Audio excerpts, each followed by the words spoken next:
Senate Bill SB 1068. The short title, Elections Manual, Legislative Council. And this bill is going to, or is scheduled to be heard in the Senate Government Committee on Monday. We have heard that the Senate Government Committee is not going to be meeting on Monday. For what reason, I don't know. So naturally, this bill will not be heard then, but it will be heard sometime down the line, so we will talk about it.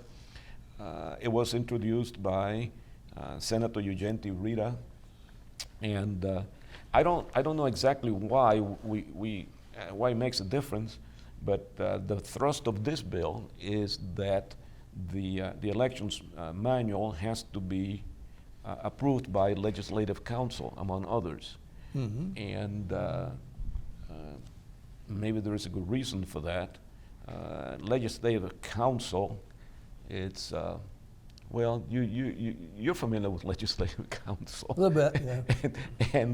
and you don't think a whole lot of what they do, but I suppose it is a good bill, and so I'm kind of in favor of it, but Archie may have something else to say about that. Oh, well, yeah, a little bit. As most of you probably know, under our current law, the Secretary of State is required to post a manual and instructions for all of the counties to follow concerning the governing of how elections take place.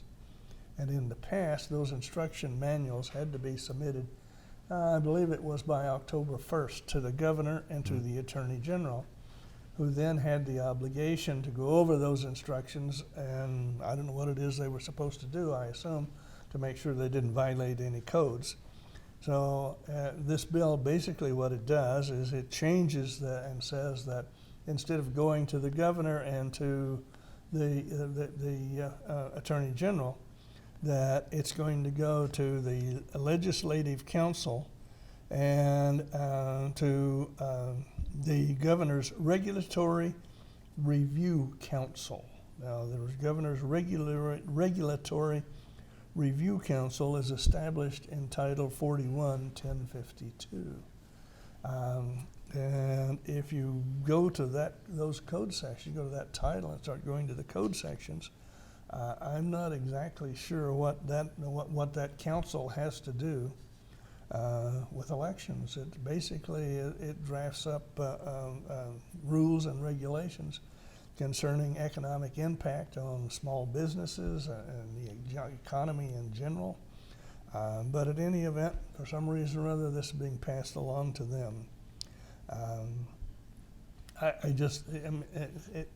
Again, this is a bill that I suppose is maybe a good thing. In the future, we'll be able to see that it's a good thing, but right now I don't see that it helps anything.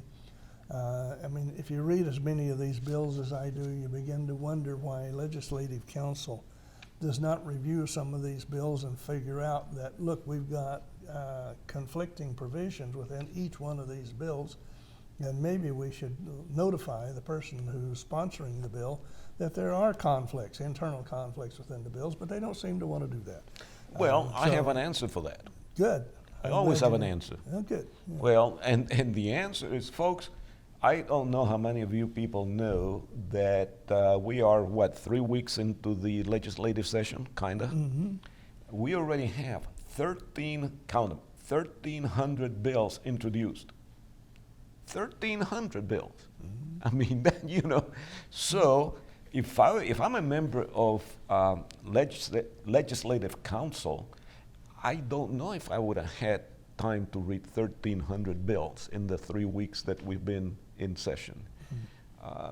So I think one of the biggest problems we have in this state is that we have too many bills introduced. Oh, I agree. I think somebody should introduce a bill that limits our legislators that they can no longer introduce anything but 3 bills. That'd be a total of 90 bills. We'd get rid of a bunch of this nonsense that we're looking at. Yeah, but what would that do to the posturing and all the, Well, we'd get something done. We wouldn't need all of this stuff. And maybe they wouldn't need to be in session for 100 days. They'd have one bill a day that they could go over. That'd be But easy to get that. anyway, we have to assume that legislative council will read all of these bills, and have time to read the manual as well, Mhm. so that we all can sleep better at night.